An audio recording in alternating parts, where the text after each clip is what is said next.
I hope. There you Hi, are. I'm Pam Hoffman, Everyday Spacer. I'm Jeff Miller, 2049 Outfitters.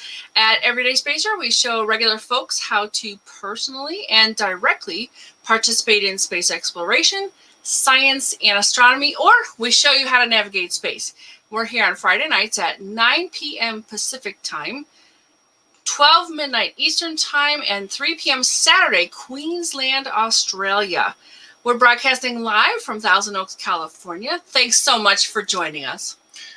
Today our guest is Sam Nordrum, backyard astronomer, musician, amateur astronomer, astrophotographer, and he cooks.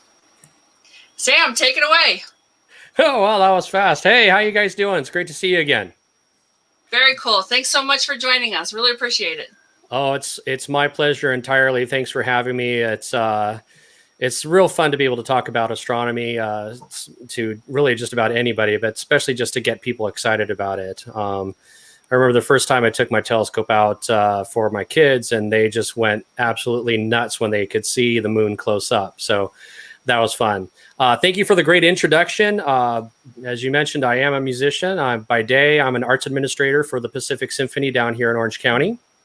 And by night, I'm a dad. I'm a beer league ice hockey player. I'm a freelance violinist and teacher. And I do sketch art and, of course, amateur astronomy. Although I would call myself more of a backyard astronomer rather than an amateur astronomer. I do love astronomy, but I don't get too much into the technical parts of it, although it's calling me, and I'm starting to sketch out some math and starting to build some of my own equipment, which is much to my wife's chagrin.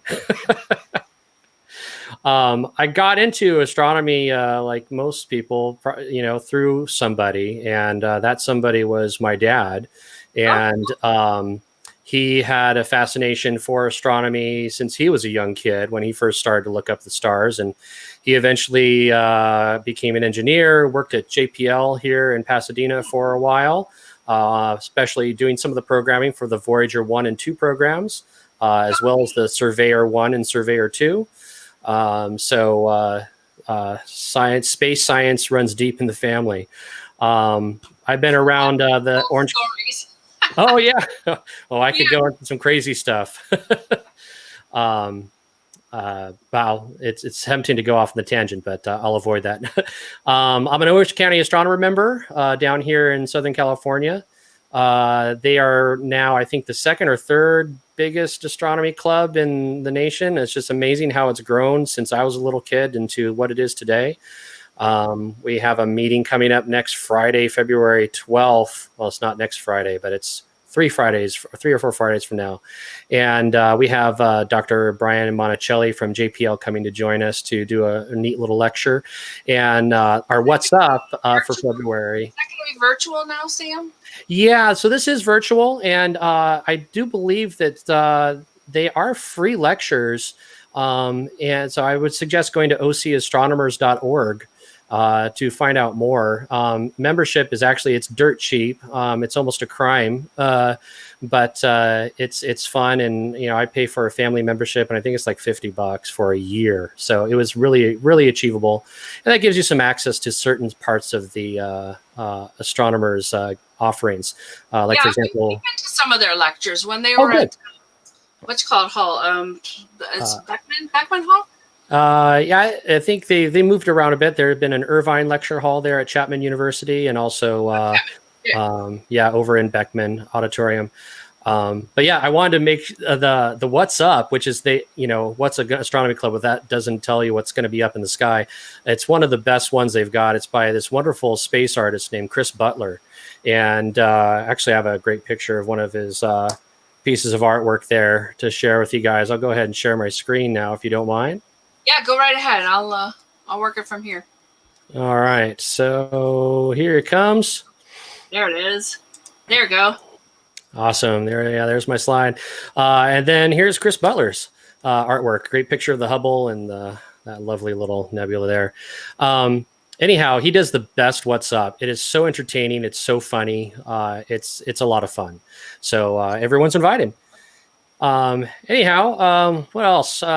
Probably want to know what type of telescopes I work with. So The big white one there you see in the picture is a homemade 8-inch Newtonian. We were going to make this into a Dobsonian mount, which is a fun little mount, makes it very transportable. But obviously we never took it that next step. We still have it on its original kind of a funky homemade mount, which it's really ridiculously heavy, but it does the job. And then behind that, you see our 1980s vintage 10-inch Meade. It's the 2120 Smidge Cassegrain telescope. It's an F10. We have that on an LX3 wedge, which is a really nice drive mount on the bottom that's supported by a wedge there that you can see. Real quick, tell us a little bit more about the homemade telescope. I actually ground a mirror for a telescope. You are a brave soul. So yes, we did the mirror. Did you buy the components and put them together? Talk about that a little bit more. So we did this 100% from scratch. We bought a blank, ground down the mirrors. Nice. Did the objective, ground down the objective, Oh, wow. We didn't make the tube. We bought the tube. I will say we bought the tube, but everything else we did it ourselves. And that was a love of labor. Yeah. So just for our audience out there too, you can actually make a telescope for yourself. I think even mirror types, reflectors or refractors. I know people have made the kinds with lenses or refractors. So thank you, Sam. Yeah. You're welcome. No, that's so true. I mean, it's funny because people think astronomy is kind of inaccessible. It's something for people who have a lot of money or people who have a lot of brain science and really good at mathematics. And really not true. I mean, it's accessible. And I'm just an everyday schmo. I'm a musician. I can count to 12 really, really well. But I could still set up a telescope, find a star in the sky, and then find the galaxy that's next to it. So it's right. And not just want to say hi to some of our viewers. Christina is here with us, and I know you folks are friends. And then my sister is showing up. She's from Ohio, so it's really late there. Thanks so much, for everybody. We really appreciate you being here. That's awesome. Our new addition to our family, which was a Christmas present for my daughter this year, is this beautiful Vixen. It's an R200 SS. It's an 8-inch it's an 8-inch Newtonian. It's came with a beautiful LXD55 German equatorial mount, and so it's great for astrophotography. It's an f5 focal length, and my gosh, the photons that come from the sky into that telescope and then into your eyeball are phenomenal. So and I have to say, we bought this. We were just talking about earlier about an Adoptoscope program. We got this from an Adoptoscope, and we only paid like $200, and it's easily about $4,000 worth of equipment there. Oh wow, that's a big difference. That's a big savings. Huge. And for the astrophotography, I've not taken the huge leap yet into a really good geared for astrophotography camera. We're using a Canon T7i DSLR, which we use an attachment. Looks a little bit like this, where you put that end into your camera body, and then that end goes into your telescope eyepiece area. And you can even actually fit an telescope eyepiece in there to get closer with the telescope. This was cost me like $15, and you can do astrophotography right away. Real quick, Sam, did you ever take a class or anything, or did you pretty much teach yourself astrophotography? I would say my best friend was talking with other astronomers. Oh. And YouTube. I hate to say it. YouTube is fantastic. There's so much great material there. You learn very quickly which material to dismiss and which material to, shall we say, this is the real stuff. Simple searches are the way to do it. Astrophotography, if you want to know about registax. They never get tired of you playing them over and over again. That's right. Yeah, they love that. Yeah. That's one of the things I haven't really delved into very much. I have taken a few pictures like that recent Great Conjunction. I have some pretty decent pictures of that with just my little Nikon, cool pics camera. But yeah, I would love to know more. So yeah, thanks for the tips. Yeah. Well, hopefully, I'll whiz through some of the stuff here so that we can have some question and answer period. And we can answer some of those questions, and I do refer to some of that stuff as we go through. But what I really want to share with people about is, especially for those who are maybe reticent about getting into astronomy, I just want to share with how easy it is, and how this is basically how I started. And it starts with really curiosity. That sun starts to go down, and you're in your night sky coming up, and you see these stars. You don't really know necessarily what they are. Maybe you do. Maybe you want to know more. Maybe you want to find some galaxies. But it really starts with curiosity. And eventually it goes from curiosity to having a telescope that you start taking to remote locations, or set it up in your backyard. Or you create your own pier, you create your own backyard observatory, a variety of different things. And then, you start getting to a point where you want to put a camera on it because you want to preserve these memories that you have. And so that's kind of the journey I've been on. It really started with just being curious. I had a comfy beach chair that I put up in the backyard. Sometimes I had my sleeping bag. I would just lay the sleeping bag down on the ground. I'd have some blankets. I'd have my hot cocoa and as much open sky as I could have, and just look. I didn't have binoculars. I didn't have anything. And I think the first thing that really got me was, it was during, I think it was probably the Leonid meteor shower. Yeah. And we just were sitting down in our backyard watching the meteors go by. And, back then we still had a little bit of light pollution, but back in the 1970s, it certainly wasn't as bad as it is now.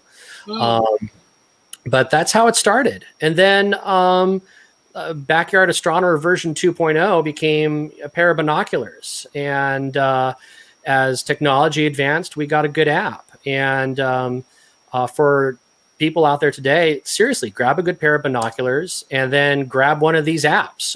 Google Sky, everyone loves because it's super simple. It's Google. I mean, it's there's no brains whatsoever. It's got great pictures. You can punch into things to get some more detailed information. Stellarium is a little bit, it's like Google Sky on steroids. And there's a lot of different options, especially in the paid version. The paid version is used by pros actually for figuring out how I'm going to calculate my shots, what exposures am I going to use, because they have that feature in there. And then Sky. Sky is fantastic. I've been using Sky now probably for about as long as I've had a cell phone and been using my cell phone for astronomy. So we're talking back maybe a decade and a half now.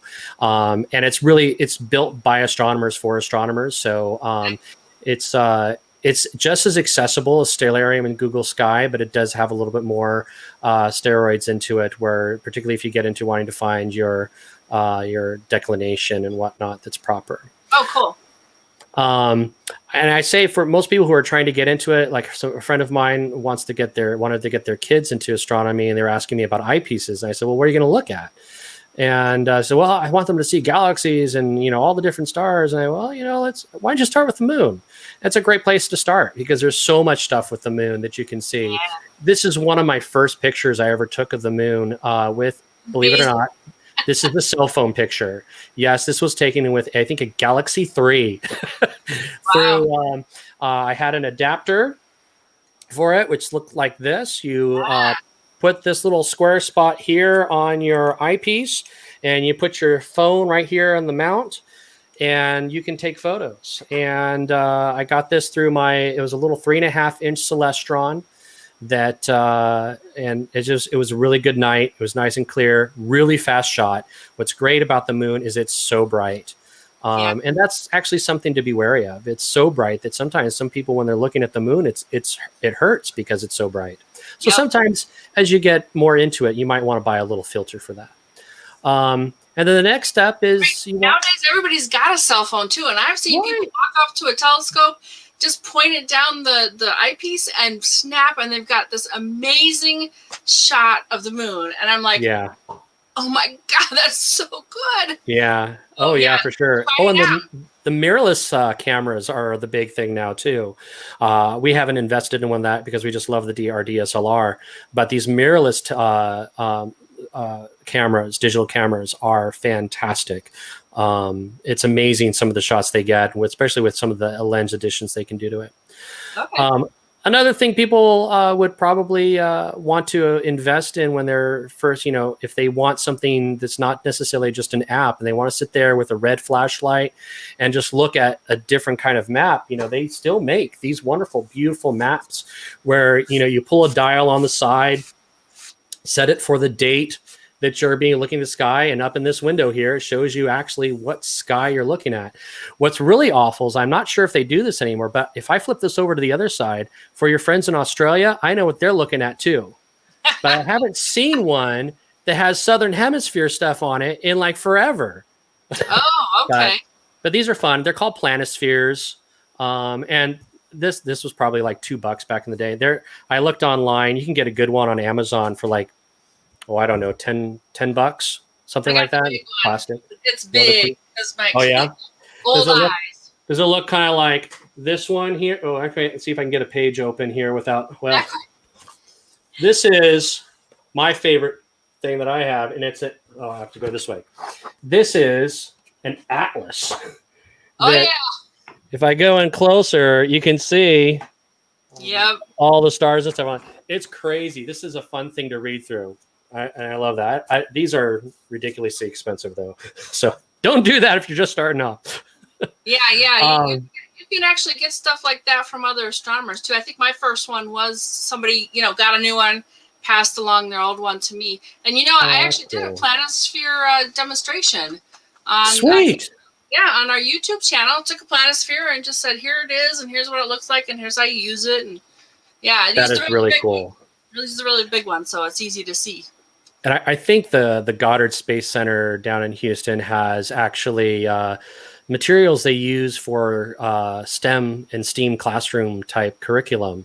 And they have a build your own planosphere where they give you instructions how to do it. You print out the planosphere, you grab some cardboard, and it's lots of fun. Oh, very cool. Anyways, I don't want to keep belaboring that because there's so much more to share. The Backyard Astronomer 3.0, that's the next big step. That's when you're actually going to go and invest in a smaller telescope. And, there's some things that you want to think about. And really seriously, I highly suggest talking to somebody and saying, hey, what did you use when you first started? What are the pros and cons? And I have some resources that I'll share later that are helpful. And of course, YouTube is a good one, too, because there's always somebody out there reviewing. But some things you want to think about, you want to decide whether or not you want to have a manual or a drive mount. A drive mount is something that's going to sync up with the Earth's rotation so that when you're looking through your lens, the object you're looking at doesn't keep moving. The telescope moves with it. Another thing you want to think about is what type of mount is it going to be? Is it going to be an alt-az mount, which is, altitude azimuth, or versus the German equatorial mount? That's a huge question. But, if you're just starting off, the alt-az with a go-to connector is fantastic. It really handles a lot of the things for you. We generally do talk to people about joining a local astronomy club so they can go and look through lots and lots of telescopes and ask questions, and then they get a feel for what they like, and then they can see what other people have decided to buy and why. They can ask them why. We got some more comments. Go ahead and I see our friend David Rennicke from Australia has joined us, and Jeff will help us by putting up. Let's see. No filter. Oh yeah, there we go. Oh, right. Yeah, that's you stop it down. Thanks, David. And I think he's got another. Planospheres are good, but the new apps. Oh, yes. And I think, they basically cost nothing. And they can be on every cell phone in the world because, you just download the app, right? That's right. And it syncs with your... Yeah. Depends on what you like. If you like playing with computers, that's the way to go. If you like playing with, tools. Yeah. All right. So, by the way, tonight we have nice... yeah, right. So, I'd so love to see what it looks like down there in Australia. Me too. They talk about stuff being upside down. I'm like, I just can't even wrap my head around that. One of my bucket list items is to be able to see the Southern Cross in person, and I don't know why I'm so fascinated with that constellation, but I think maybe it's just because it's down there. Yeah, you're ready to go. Let us know. We have some friends in Australia, and they actually came out here in 2017 for the total solar eclipse, and we took them on a tour in the LA area. We had a really good 3 days together with them. And that's fantastic. Dave is one of them, and his friend Cliff Watson. Is it Watson? Yeah, he's very cool. Other friends. So yeah, we can hook you up, man. That's sweet. Yeah, I've always wanted to go down there, especially to Adelaide for their wine tasting that they have down there. Sounds really nice. Anyways, continuing with your starter scope, I've always recommended to people also take a look and see what bundle kits there are available, where you get, the telescope, the mount, the go-to controller, which for people who don't know, a go-to controller is something where you'll do some configuration to the telescope to, pull or align it with the North Pole, and not the North Pole, North Star, our magnetic north, actually our true north, not magnetic north. Which it took me forever to actually distinguish between when I was always polar aligning my scope. Wait, do I go magnetic north or true north? And I was like always, but the bundle kits are great because they'll have, that go-to thing where once you get it, polar aligned, you just punch in, what you want to see. Like you'll scroll through, okay, objects, solar system objects. I want to go look at Mars, or I want to go look at M31, and you just press button go to, and your whole telescope just rotates over and points right at it. It's fantastic. It's the greatest thing since sliced bread. If it works. I've seen so many people sit there and go, oh, because daylight savings time, or whichever way, and it's like they can't use it. I'm like, I just yeah. Stuff. If you like computers, get and I call them robotoscopes. Southern Cross. Yeah, I was just gonna say, David's comment is yeah, that's exactly it. I love the jewel box. That's it's one of the most beautiful things in that sky down there. It's fantastic. There's so much, but yeah, with the go-tos, I will say it's not a replacement for a good star chart, or using your app and being able to cite what you're looking at through knowing the constellations, and that's kind of like the next step is. I got to skip some of these things here because there's so much I want to share. But knowing we can be here for you. Oh, fantastic! Well, in that case, I'll switch to the 2-hour lecture. Okay. Now, it's really seriously one of the most important things to learn when you're first learning about the sky is learn your constellations. Yeah. The two most important things that I learned first of all, was to find the ecliptic.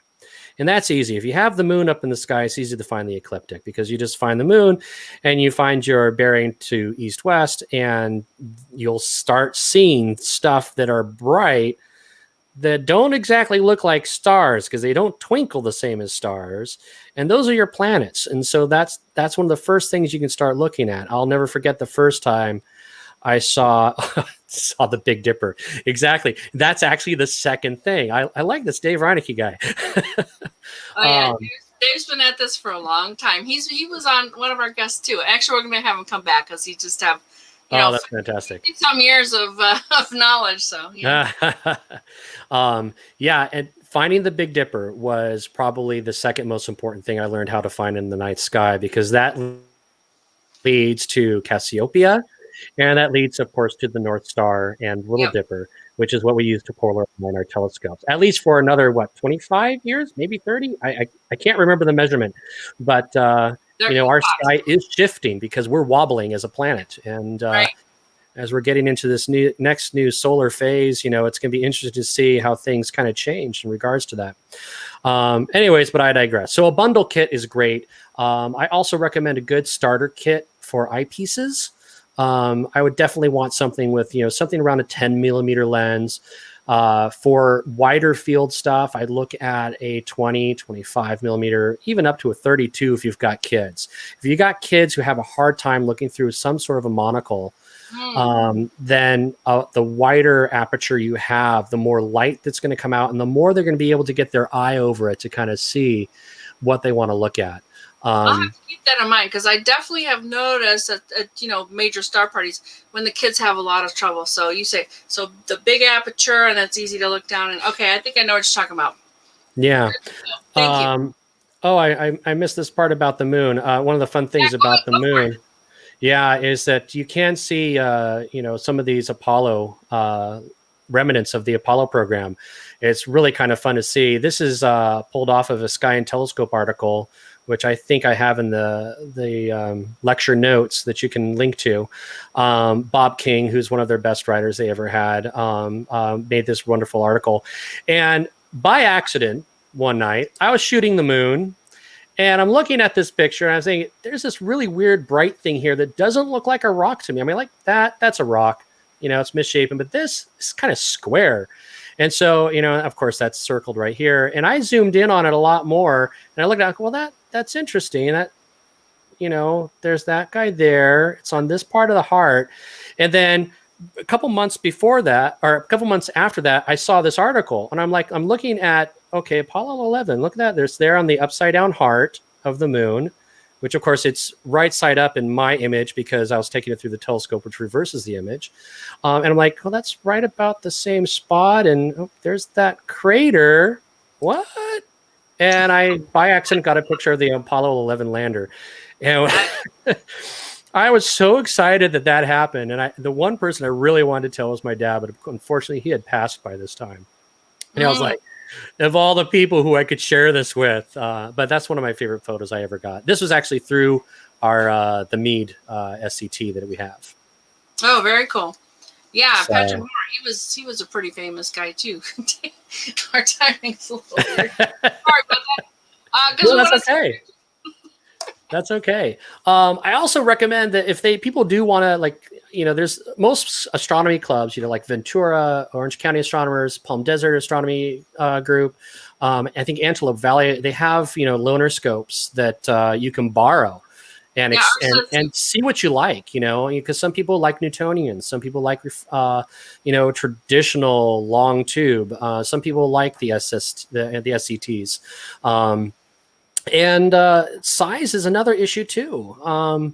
Like my daughter, we're going to make a mount for or a holder for her telescope so she can just roll it. My daughter's actually vision impaired, so she's not able to pull or align it herself, but she can certainly roll it out and put it on markers and be able to start doing her observing, which was kind of the intent that we wanted to do.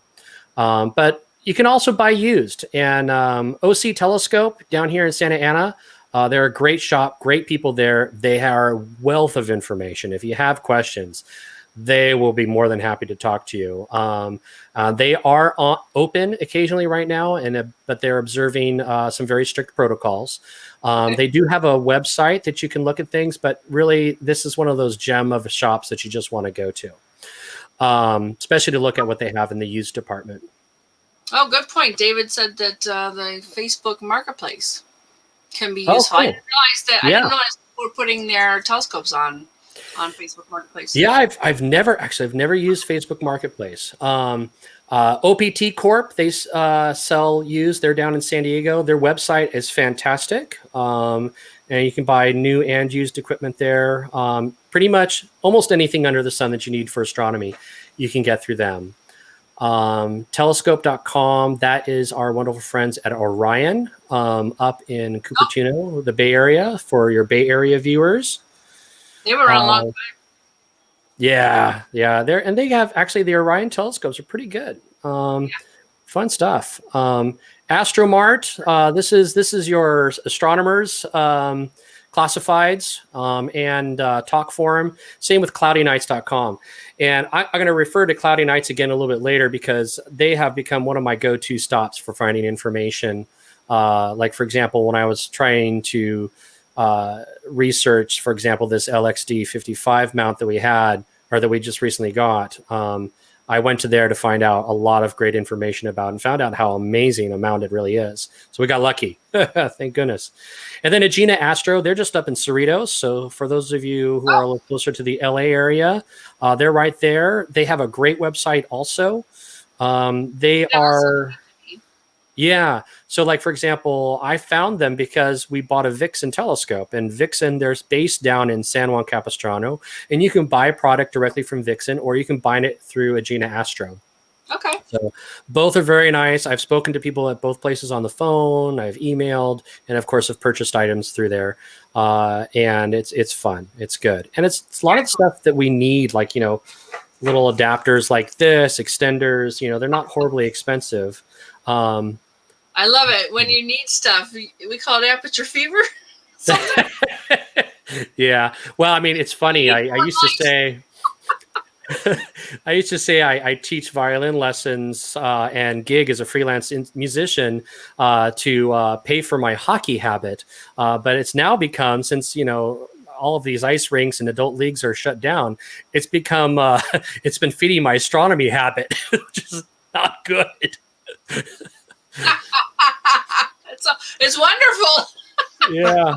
Your astronomy equipment doesn't wear out through use too much. So you see, True. buying astronomy stuff's more efficient because it sticks around. Yes, indeed.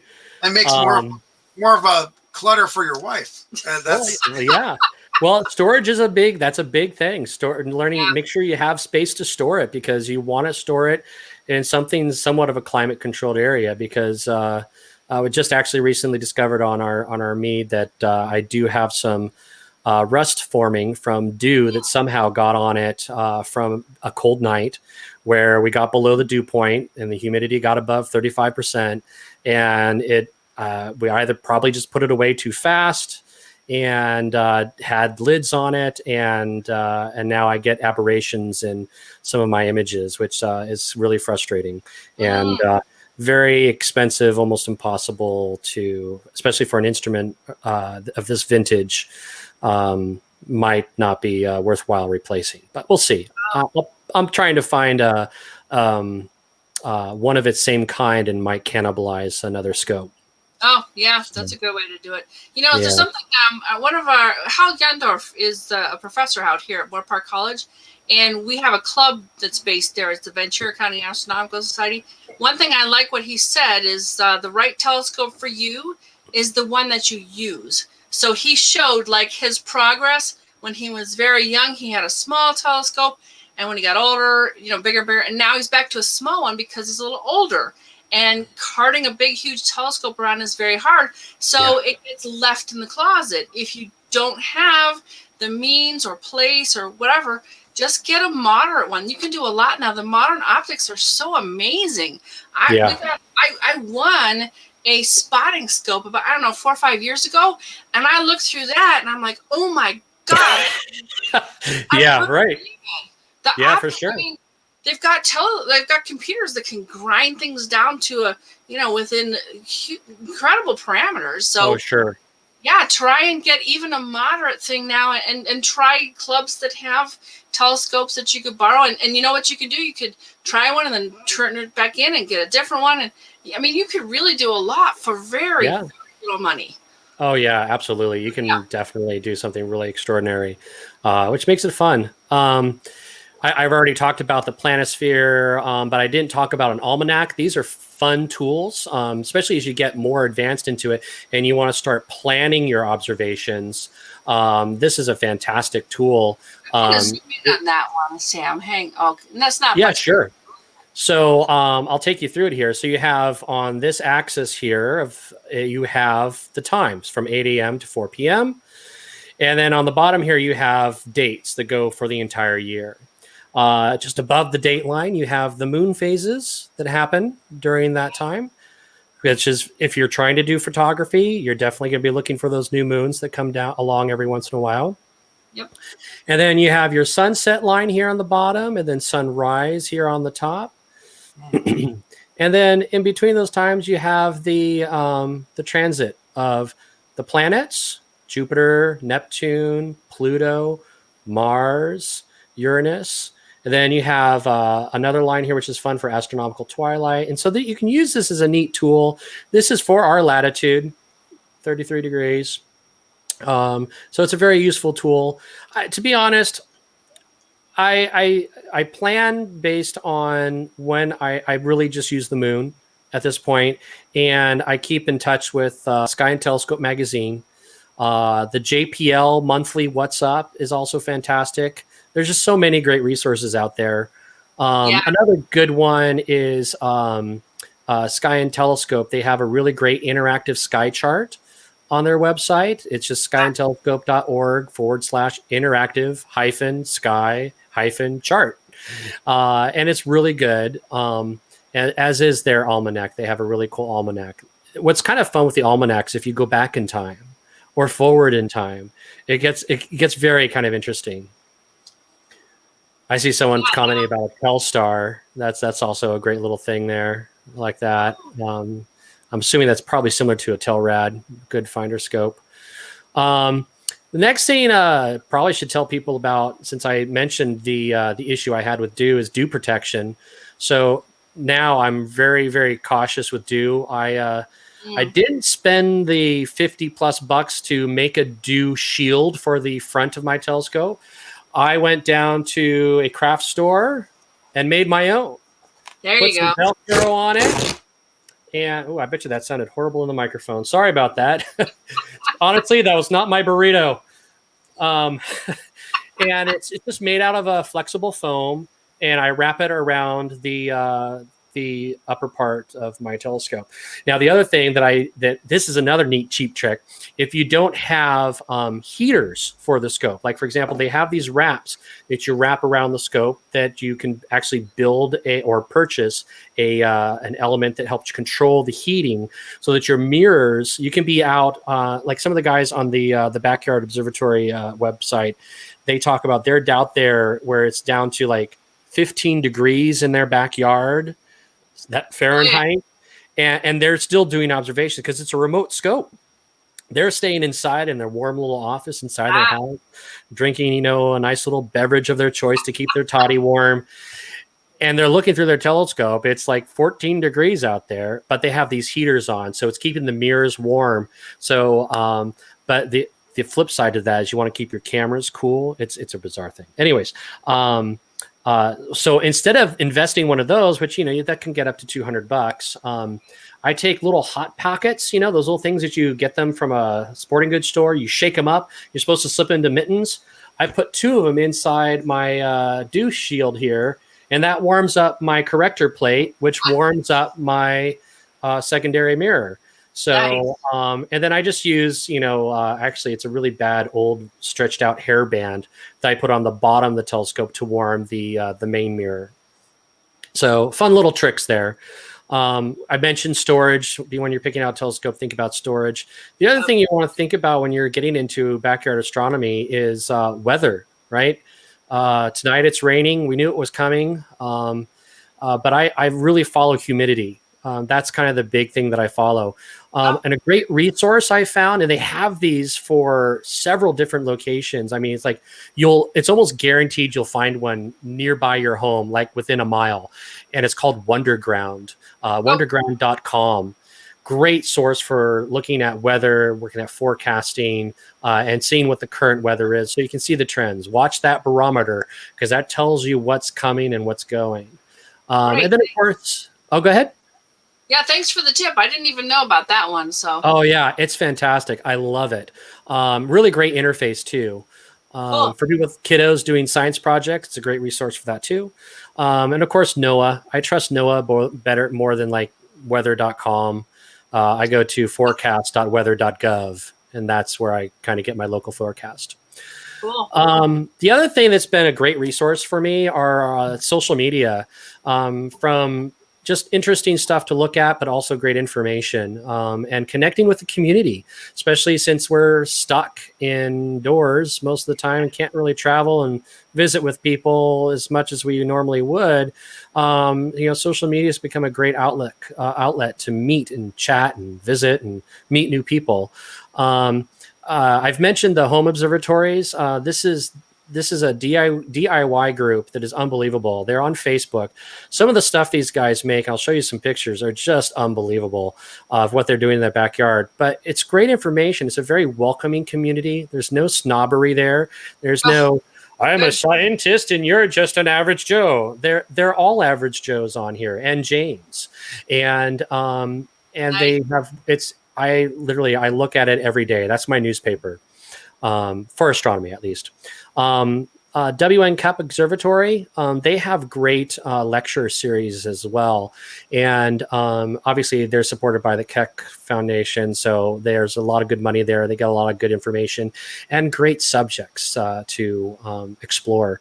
And of course, 3PL NASA, I've already mentioned them. The other fun one, and this is in our backyard, is the Caltech Astronomy Group and Caltech Live.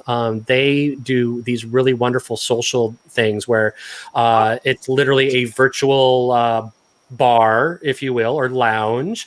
And astronomers from Caltech and everyday people like you and me are sitting down through a Zoom chat and can ask questions, talk about stuff, get more information than we wanted, or just a little bit. It's really fantastic. Nice. Those are my top ones. You know, you can see the other ones there are kind of standard, but they're definitely good things. Canon, if you're looking to get into astrophoto, really explore Canon. You know, I'm actually a Nikon guy for photography, and I love Nikons. Grew up with Nikons, fell in love with Nikons. But I'll tell you what, when it comes to astrophotography and art photography, Canon kicks butt. I'm just really impressed with the products that they have, and they do a lot of really neat stuff. Cool. So moving on. So we talked about joining a club earlier, and that is so important. And with clubs, you do get access to some really neat things. For example, with the Orange County Astronomers on February 5th, we have a beginner's class for how to use your telescope. And it's done by a club expert. Actually, this club guy has been there since I was a kid, so he really knows his stuff. Really nice guy.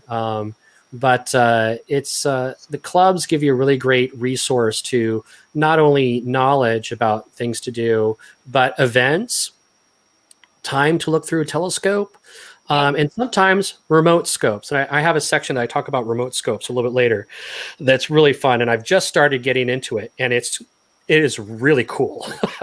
I'm actually going to get to that in just a couple seconds here, actually, I see. Yeah, I've talked about that. I think we've had some of our friends, and Cliff was one of them too. I think he talked about like taking pictures with a remote telescope. Yes, exactly. Yeah. And well, since we're talking about it, I'll just jump ahead. But itelescope.net, it's a really reasonable price for an annual fee to get access to their scopes. They make it really simple for you to be like a lot of them, the remote scopes, they're really academic based. And so you have to submit a proposal to be able to get time on the scope. And sometimes with those, it's almost impossible to get time on the scopes. But itelescope.net, it's apparently pretty easy to get some time on it. And they make it a lot easier for you to find time where the object you want to look at will be available and visible. And you can then take pictures with their equipment. DeepSkyWest is another one.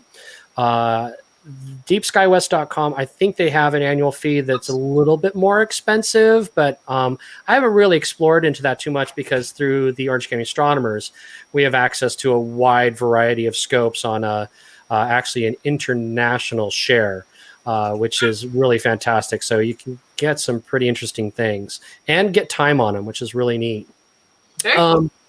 When you're starting off with telescopes, and going back in my lecture a little bit, one of the best things you do is, magazines are good because those are fun. A lot of those you can do online. Sky and Telescope always has a great observers calendar. By the way, I'm not sponsored by any of these. I'm just doing it because these are the things that I like. I'm not getting any promotional money for this. But what's great, you have great pictures in there. And let's see if I get this a little bit closer to the camera. They have observational notes on which particular day that's there, things that you can see. This is an old one, but it tells the phases of the moon. Like on January 17th of 2019, Algol, the star, was at its minimum at 7 p.m. Eastern Standard Time. So if you were in the Eastern time zone, you could have had a really good time looking at Algol. You also probably want to look at, some sort of a beginner's book, something similar to this one here. So I get the title. Where's the title? There's the title somewhere in there. Okay, there we go. Observing the Constellations. This is by a great guy named John Sanford, OC Club member, and also a local guy. fantastic. They go through it based on constellations. And I was alluding earlier about, like, for example, here's what are we looking at? Cepheus.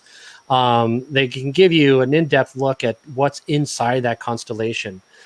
So, I was saying the Go-To telescope is a great idea, but still want to know the constellations, because when you know the constellations, you kind of know, you learn what's in those and around those. And they're beautiful. I mean, and they're fantastic. Yeah. And it connects you to some very interesting history. If you have a thing for Greek mythology, it's going to be right up your angle. For those who get more seriously into their astronomy, you can get the Burnhams, which this is a standard, the Burnham Celestial Handbook, which aren't there three? There are three volumes.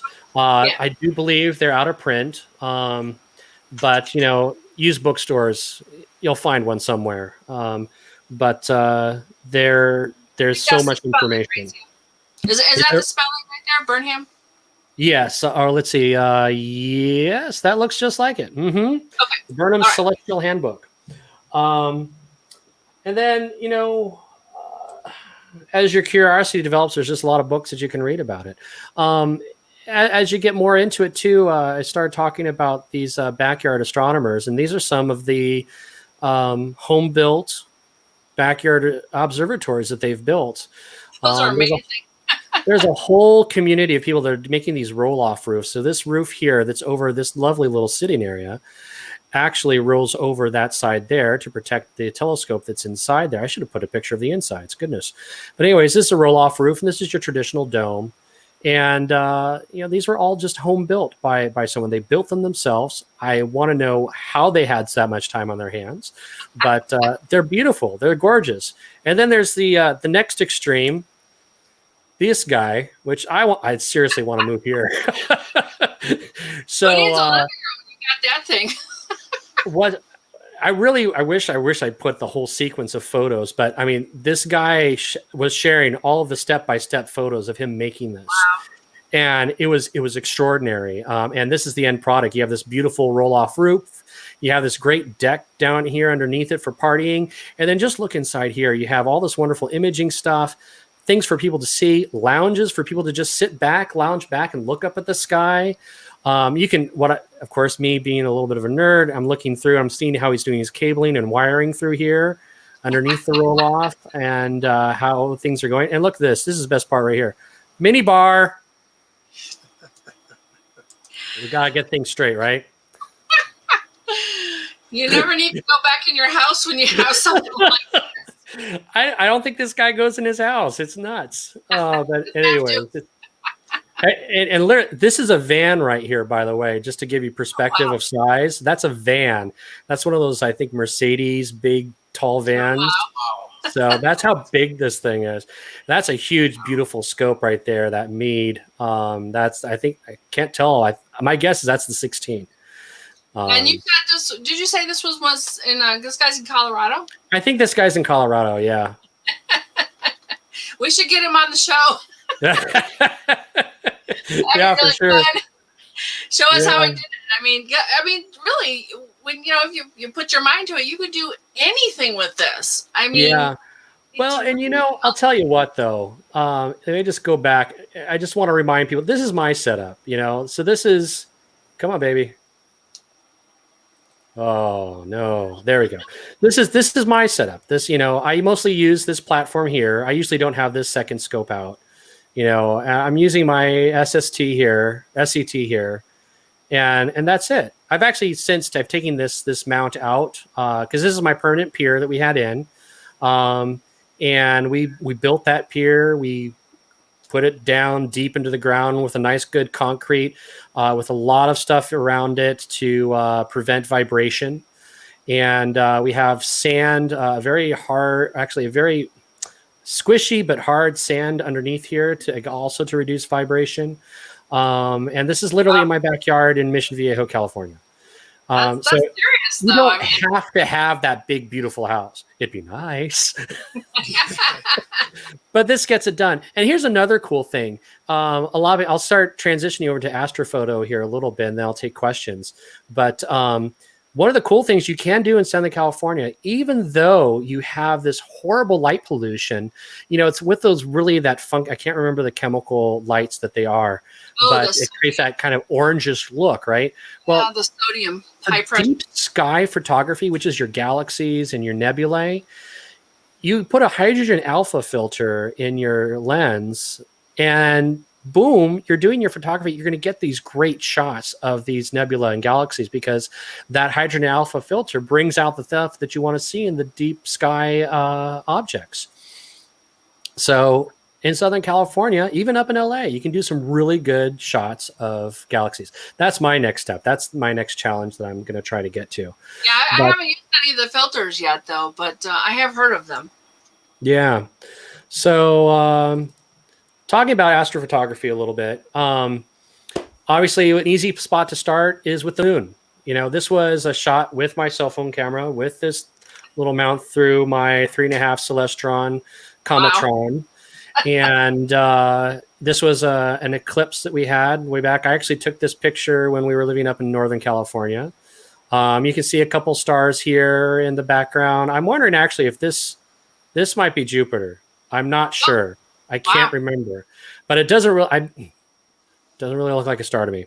But again, cell phone, small telescope. It's literally that this is bigger than that telescope. And then start getting into looking at stars, star clusters. Star clusters look fantastic, especially if you have a wide aperture eyepiece. Then, you know, you get into some of the more advanced, oh, here's some more moon shots. These are also with my cell phone. I love like this your planet shots too. Those are great. I mean, you know, they if you see something that looks really like, you know, magazine quality, you get the wrong impression about, you know, what you can do from your backyard. But you can do a lot still with you know, a backyard setup in your cell phone, and, That's and right. you have some great shots to prove it. These are all shots done from my backyard. This was through my little Cometron also with the cell phone of one of our solar eclipses. It was a great one because you had this great sunspot here, the sunspot cluster. It was just really fun to look at. And Jupiter, I've always been fascinated with Jupiter. It's such a great planet because I think it's just neat because you can really truly see the moons. This was a real low power lens. Wow. And this almost, if you get a pair of binoculars, if you go the binoculars route, you can see this in the binocs. Yep. What else have we got? So here's Mars. I started upgrading. This actually right here on the left is the first picture I really took and processed of Mars. This is actually a single shot, just very mild processing to sharpen it in to kind of remove some of the atmospheric aberration that I just did in a low-grade free version of Photoshop. This was when Mars, I think it was last October 13th, when it was closest to us. And this was through my Meade, and I processed it through Registrax and was able to get this really great.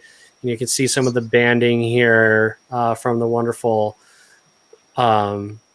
landscape of Mars, which the one thing I was shooting for, though, I wanted to get that pole, which didn't really come out after I processed it. But before processing it, you saw this beautiful white cap here on top. I was like, yeah. Oh, I see Ronald. He's asking about the big question about the conjunction. We'll get to you, Ronald. Trust me. We got that coming. Here's my favorite picture I've got so far of Jupiter. Again, this is a single shot. This was before I actually knew how to use Registax, and I think I got a shot of a moon in there somehow. I don't know. Again, is this also a cell phone? No, this is actually through my Canon. Oh, okay. Nice band. That's still very nice. Yeah. I mean, well, and you can kind of almost see right here is the red spot. Oh, very cool.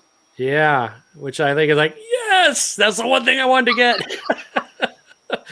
Oh, thank you, Ronald, for the comment on the picture of Mars. Thank you. That's really cool. Let's see, Saturn. Again, this was one of my actually early shots, but this was with the Canon E7i camera. It was a not horrifically long exposure, but I did. I I processed this through Photoshop. And again, it's a single shot. Again, this was before I knew how you could get cool shots with Registax. So this year, when Saturn comes back to land a little bit closer and it's at our opposition, I'm going to get some good shots of that with Registax. So I can't wait. I'm really excited. Spring stuff. Yeah, Comet very- Neowise. That was a fun. This was the best comet experience that I've had since Halley's. We went out to Joshua Tree for these shots, although I got some really good shots from nearby my house here. And there's this lake nearby where I went, and there's this hill that goes up above, and there's a spot where you can put telescopes up. And I plopped my telescope up and was able to get some good shots. But Joshua Tree was a lot better. We got more of the sky behind it. These all are different varying exposures. I should have put the exposure on here. But this again was through the Canon T7i on our Meade. This was fun. So many fun accidents happen when you're doing astrophotography. I got this really neat picture. There was a brighter exposure, as you can see, because I wanted to get a shot of that extra part of the tail coming from the coma and that spray that comes down from the bottom of it. And as I'm looking at this picture, I'm like, oh my gosh, is there a scratch on my telescope or a scratch on the camera lens? And I was thinking, did I get a scratch on the negative? But it's digital photograph, they don't have negatives. And I zoomed in on it right over here, you can see, and I'm realizing, so there's a mark here, and none here though, but you have the two. This is an Iridium Flare. And we have these little satellites that are going around the Earth. They're spinning. And when the sun reflects off of them, you'll see them. They'll look like a real fast, funky little meteor, but not really like a meteor, because then it'll show up again, and then it'll go away, and it'll show up again. And that's what this is. This is an Iridium Flare. And I was like, I got a shot. It was so cool. I wasn't sure. I sent it to a friend of mine who is a photographer, pro photographer, and he's actually the one I found out about Iridium Flares from. I said, is this an Iridium Flare? He says, damn, that's great. So anyhow, here's Comet Neowise, a little bit closer up through the telescope. I didn't do any false imaging. This is the natural coloring that came out through the shot. The Joshua Tree or your backyard, Sam? This was Joshua Tree. Okay. Yeah. I was amazed. They had this really interesting green tinge in the coma, and the tail had this reddish to it. It's, a lot of it's, how light refracts through the atmosphere. And this was getting pretty low in the horizon at that point. So that was fun. That was really fun to get. Yeah, that's amazing. Kids had a great time. It was packed. I'll tell you, Joshua's Tree was packed with people with telescopes, cameras, cell phones. I was surprised we got decent shots because it was really bright from all the people. Oh. All right, I think I'm getting to, here you go, Ronald. This is, here's a shot of the conjunction. This obviously it's unprocessed. This is just raw. So this is what a basic shot will look like if you take a single shot through your telescope. This is kind of what it looked like. It was really neat to see. I'll tell you, for me, I sat there looking into my eyepiece for the longest time before I even started taking pictures, because it was so cool to see these two heavenly bodies in one eyepiece, so close, passing behind, with Saturn passing behind Jupiter. I really wish, we could just sit there and just watch the whole thing happen. But of course, the Earth spins, which kind of makes it. But then also to see all the Jovian moons. You can see here, there's 1, 2, 3 right there, 4, and 5. Nice. Which was fun. I think we saw 5 when we were out there a couple of those times. Yeah. And then here's a shot, also single shot, slightly processed. This was difficult. I actually asked one of the guys at OC Astronomers, how am I going to get a shot of this? Because Jupiter's so bright, Saturn not as bright, but still bright, but definitely not as bright as Jupiter. How are you going to do this? And it was interesting because he was saying, well, you kind of have to take pictures for Jupiter, and then you have to take pictures of Saturn. And then you process those separately. And then if you want, you can stitch them together later in Photoshop. I haven't done the stitching together part. And I've just only processed it for this show today through Registax. but Great. here it is. Ah, that's good. Yeah. I really like it.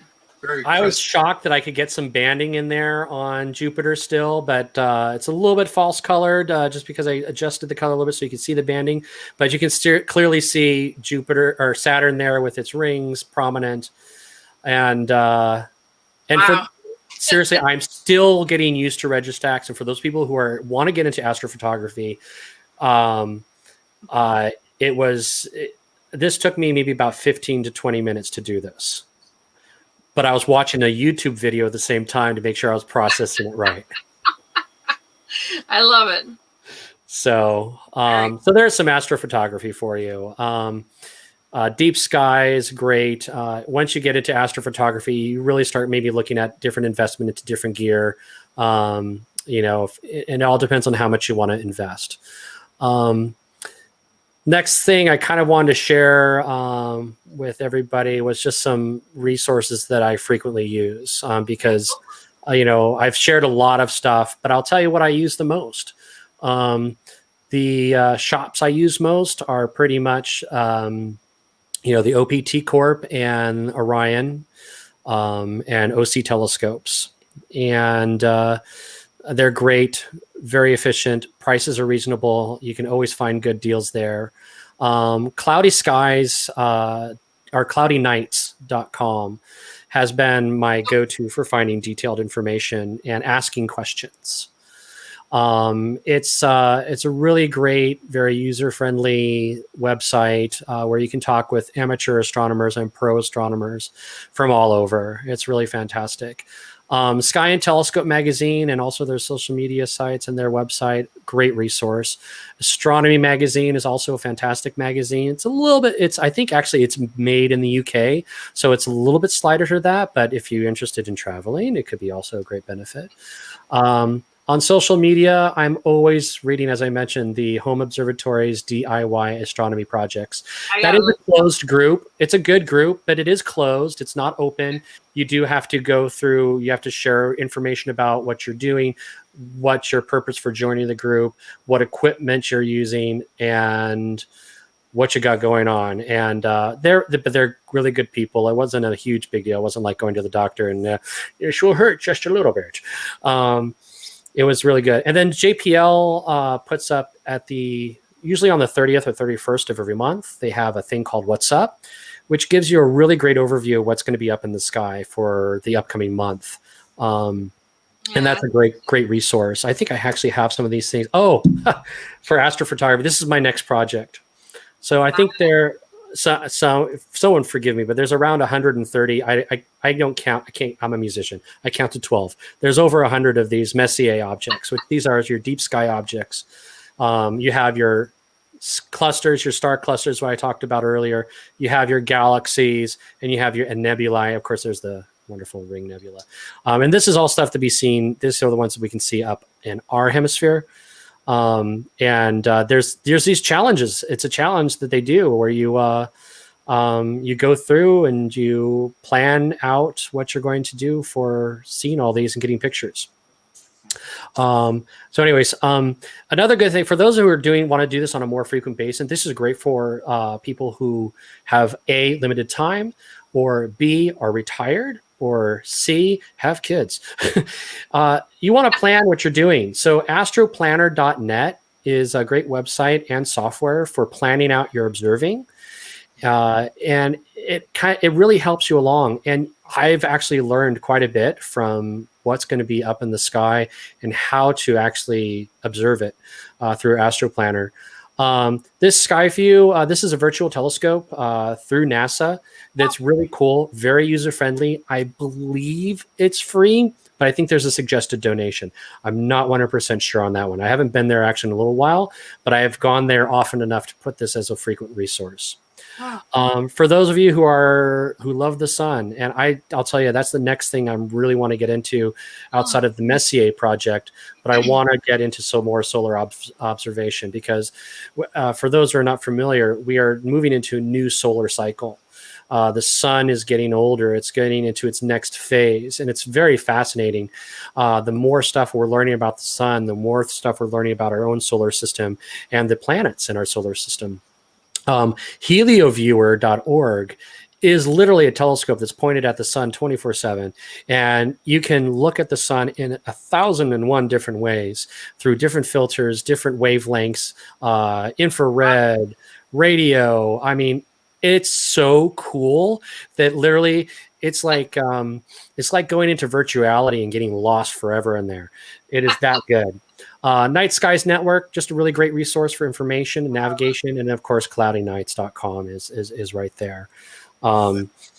So I want to thank you guys for having me. This has been a lot of fun, and I just want to make sure I left time for questions and answers and just fun banter. Yeah. I don't know if we've got any more comments, but thanks so much for joining us, folks. We've got Ron and Michael and David and Heather and was that it? Do we have some more people? Christina right at the top. And we really, really appreciate Christina. And Jared's there too, I think, right? Christina and Jared are both there. My boy! Oh, and Marie, yes, Marie. Thanks so much for joining us, people. I'm going to go ahead and give the phone number one more time if you actually want to talk to us. It's 1-805-590-6356. That's 805-590-6356. And I can't wait to have somebody call us someday and ask our guests something directly or ask us directly. That's going to be an interesting and totally different level to this whole show. Yeah, I'm open to any questions. Yeah, if you have questions, folks, go ahead and put them in the chat. Give us a call, and we will ask Sam. And you know what? I think I'm going to have you come back, Sam, because I want to know more about that, and I'm going to screw it up. It's the stacker. There's some kind of... Oh, yeah, Registax. It's a great thing for processing photographs of planetary objects. And what it does is if you take video, and that's mostly how most astrophotographers are taking their shots now. Okay. They're taking video, and then you process the video by looking at all the different frames. And Registax, we have all this atmospheric interference, right? And the windier it is in the atmosphere, the more interference you have. So that's why it's important to have low humidity, low atmospheric disturbance days. So your barometer has to be going straight up. So you get less atmospheric interference. And then Registax finds all of the best images in these frames. Wow. And then you can put a bunch of different controls. And it's like if you took a video editor and Photoshop, put it all together, and it's geared around with its, the AI that's in the programming that's specific for astronomy. Then you come out with these really, really cool images. In fact, most of the images that you see now are stacked images taken by astronomers and astrophotographers.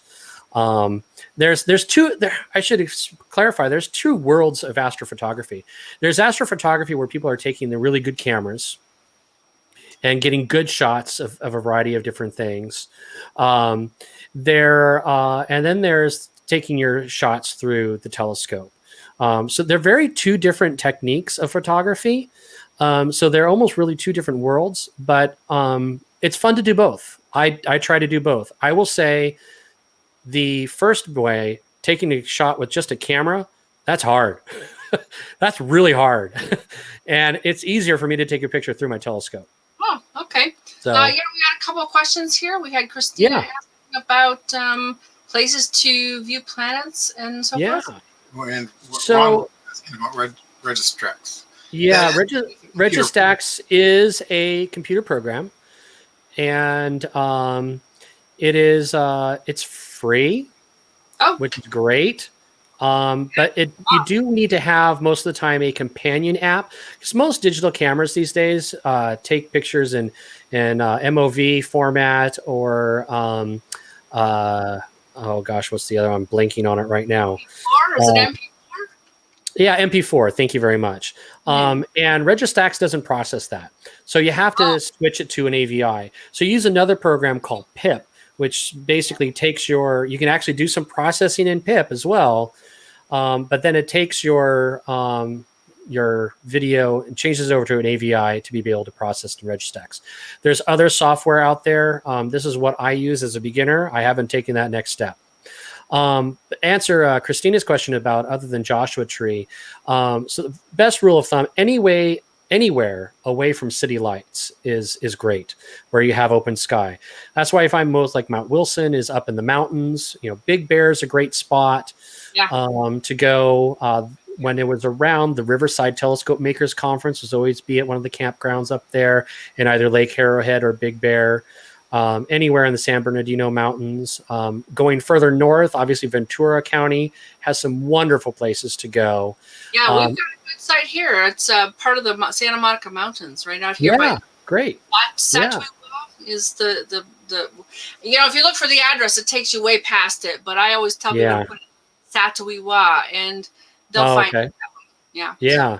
High Desert is great. Palm Springs, there's a great spot. If you go on the other side of Palm Springs, like if you were to draw a straight line from Idlewild area through, the mountain that's above Palm Springs, which I'm forgetting its name right now, but go to the other side, that's where the desert astronomers meet. It's a great spot, really nice. It's accessible. And if you're going to be going to visit Palm Springs area, it's a great spot because you just drive down to by Cathedral City and there's a road that goes up the hill and you're there. It's fantastic. Wow. A little bit quicker to get to actually than Joshua Tree. Do you ever head up Ortega Highway? Yes, there's a good spot out in Ortega Highway as well. Thanks actually for mentioning that. I completely forgot. There are a couple good spots. Oh, not Gmail. I already have Gmail open. I have these marked on my map.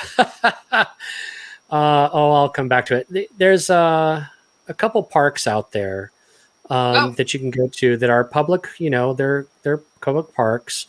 Also out in Rancho Santiago Canyon. There's a good spot. There's a Boy Scout camp area that has actually it's one of our satellite campuses specifically for the Orange County astronomers, where when we are able to have star parties, we have star parties out there that are open to the public. Right. And actually there's some good open parks in our area, and really when it comes down to it, if you're really just want to get out there and see the sky, just go outside. Yeah, look up. If you're an early riser, early risers, this is great spot for us to be, because you can go out and most of the lights have turned off and you get that neat twilight where you get to see some really neat, unique things. For people further in South County, if you go to like the Ronald Casper's Wilderness Park area, that's some great, nice skies. That's out there on Ortega Highway, getting there. And the park that I was going to mention earlier, why is this not popping up? Oh, it's Casper's. Yeah, Casper's Park. Mm-hmm. Yeah, I just like to go outside. I mean, you can see the space station even from a big city, especially on the brighter nights. And of course, the moon is always a great object, I think. I mean, every night there is, a change when it's waxing and waning. You're going to see a different set of shadows and mountains and things on the Terminator. And the Terminator is just the division between the light side and the dark side. If you don't, already know what that means, it's just that dividing line. And some people, the robot. Oh, okay. but yeah, I mean, some people focus on that and take these wonderful, amazing pictures that show, as it changes. So there's a lot you can do right from your own, wherever you are right now. I totally endorse people getting out and looking at things right from home. That's a great way to start. You were talking about I agree. Yeah, absolutely. Because that's the best place to start, because you have the comforts of your home, the safety of your home, and you know where you're at. You just look up. Just look up. That's all you got to do. And I think a lot of times people, you're talking about binoculars before. A lot of people have binoculars, and between your naked eye and binoculars, you have a lot of great equipment right there. You don't have to do much more to get started, to really have a good time and to start seeing some really cool things. I think even probably with binoculars, see the globular clusters. I think you want a night where good set of binoculars. Yeah, and probably. a tripod. Yeah, probably. But I think, it's possible if you have like a new moon or close to new moon night. I don't absolutely know that, but I would say try it. Certainly, Well, once you're I done mean, looking at the stuff you can, try something new. yeah, I mentioned earlier about the fuzzies, and I didn't really elaborate what those are. The fuzzies are the galaxies and nebulas, and like right now, you can see M31, which is one of the biggest M31. What's the messy? It's the Andromeda Galaxy. Sorry, it's getting late. The Andromeda Galaxy, which is huge. Which, if you go to a dark place, you can see the Andromeda Galaxy with the naked eye. It's that huge. But if you point your actually, the easiest way to find it is from the top part of Cassiopeia is just make a straight line to the west from those two stars, and you'll come to what is it? Is it our? Oh gosh, now I'm blanking on it. The star that's just in constellation Andromeda. Golly geez, what is that? Ooh, I don't know the name of that one. I think it's Is it Arcturus? No, No, it's not Arcturus. Arcturus is in Bootes, I think. Arcturus, like. Yeah, I don't know that. I don't know the name of that one. Yeah, it's a fun one. Is David still with us? We haven't seen him comment lately. Oh gosh. Well, it's not Almach, I'll tell you that, but Almach is above it. But anyways, it's that third star in that grouping of the constellation, and you just drop your binoculars down, and there's there.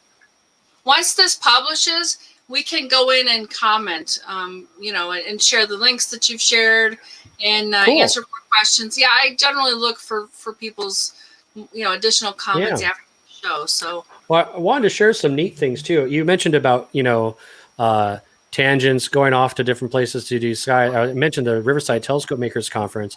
This was a fun experience. I had to have been around 10 years old.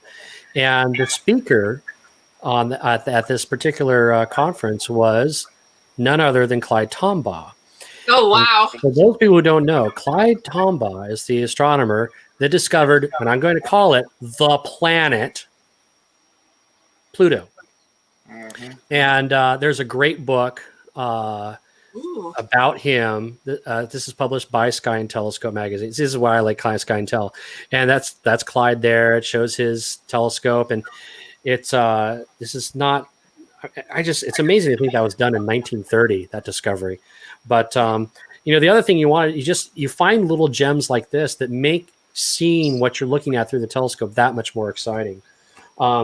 Other things, especially in Southern California, JPL is such a huge staple down here, and especially being important with the space race and whatnot. But this is a great book I highly recommend reading called "Rise of the Rocket Girls," and it's about how the rocketry program evolved at JPL. And it's Natalia Holt is the writer. It's so well written. It's a great book to read. I just love it. But it gives such an amazing history. And if you love living in Southern California like I do, it really connects you to our history down here. It's a lot of fun. We've been to JPL many times. Speaking of JPL, these are some of the fun relics I have around my house. This is the technical report for the Surveyor 1 mission. Oh, wow. And it has all the fun technical information about the spacecraft and lander, which, of course, people don't know about Surveyor 1. I'll tell you what, Google that one, and you'll find out some very interesting things about the early space program. And, it has a little something to do with the Apollo program. But clearly we're going to have you come back for at least another one or two shows. I mean, you have so much going on there. I would like to go ahead and wrap it up. We usually talk to people about what they can see in the night sky between this week and next week. And absolutely stick around and chime in if you would like. We're going to talk about the dates between today, January 22nd, and January 29th. The moon is 10 days old today. The full moon is on Thursday, the 28th. And remember, we were talking about that's going to be a little bit harder to observe during a full moon, unless you're looking at the full moon. And so go ahead. Yeah, Mars is still high in the sky. January 23rd The moon is near Pleiades in the evening sky. And also Mercury is at its greatest eastern elongation, Right. also in the evening sky. On January 24th, the moon is near Aldebaran. On the 27th, the moon is near Castor and Pollux, the brightest stars in Gemini. And also on the 27th, the weekly space hangout, which Pam is going to be on. I'm a junior journalist on the show at this point, so we'll see what happens on the 27th. That should be fun. I'll go ahead with the rest. On the 28th, we're looking at moon near Beehive cluster, another M object. You know, I just love those globular clusters, Sam. It's one of my favorite They're things. cool. And yeah, and the Messier Marathon typically in March. And I think there's a corresponding day in the fall, but the March one is kind of like the best time you can see all of them in this particular order, that kind of thing. I actually think about things like, well, if you're going to run a marathon, you practice like all the time. Why not practice out in the field for when the Messier Marathon comes along? You can just find them like boom, boom, boom. I think that'd be really cool. Well, that's where, like an app like Stellarium is helpful, because you can make Stellarium and other apps go into the future. So you'll know where to look. And that's really the hardest part, is sighting your telescope, pointed it at the right object. He thinks you're cheating. Nah. There's no cheating in science. Oh, okay. So, one of the things about the Beehive, seeing the Beehive cluster is going to be hard on the full moon on the 28th, because that is going to be the full moon. They call it the full wolf moon. Each one of them has one or more names. And in this case, it's going to be the wolf moon. Venus and Pluto are in conjunction. And I think Venus is still in the morning sky, right, Sam? I really have no idea. Okay. I do more evening astronomy myself. I found a really good Facebook event. They're going to be covering Europa Clipper, the mission to the ocean world. That's Dr. Rachel Klima, and that's going to be on Facebook. I have a link. I'll go ahead and share that in the comments once the show has published. Let's see, on the 29th, Jupiter's in conjunction with the sun. That's going to be really hard to see. Of course, it's right by the sun. And, it's possible. I don't think this one is going to be, but, if the sun and Jupiter are close enough, there will be, in this case, it would be an occultation. Like if it's Venus or Mars, there'd be a transit. They could be, in fact, going in front of the sun. But that only works for Venus and Mars because they're between Mercury. Sorry, Mercury. You're right. Venus and Mercury, because they're between us and the sun. What else do we have here? And then we're back to the Friday night show. That'll be Friday the 29th. And we absolutely want to talk to people about this. If you or someone Sam, if you've got some friends out there involved with this, they've done something interesting in space exploration, science, astronomy, that kind of thing, we would love to share our live. And Jeff, talk about next week. Well, next Friday, we're on the 29th. We're going to be doing more citizen science projects. And this one is Planet 4 on Zooniverse, where you are looking at objects and identifying them on Mars in Mars photos. Yeah. And you know what, Sam, you had a wonderful list. We're going to mine that for more citizen science projects. That's been kind of, if we don't have a guest going for our show, we have that series going for the time being. And then there's a lot of stuff out there. We've been collecting them for, I don't know, like 6 months now. So we have quite a few things to share. Why don't we check more time? Anybody have any questions? Not any more than we've covered. All right. Anything else you want to share with us tonight, Sam? No, just want to thank you and Jeff for having me here tonight. And thank you. Yeah. Well, I also want to thank Christina and Jared for introducing us. So this was a lot of fun. Thank you very much for having me. And just a reminder, if I can, I think I shared show notes with you. There should be plenty of links in there. Get people started. But above everything else, get that curiosity going. Get out there and look up. Yeah, absolutely. Thanks so much, Sam. We will definitely be talking to you in the future. We're going to wrap it up, and we'll talk to you at the end, Sam. Thanks. All right. Thank you.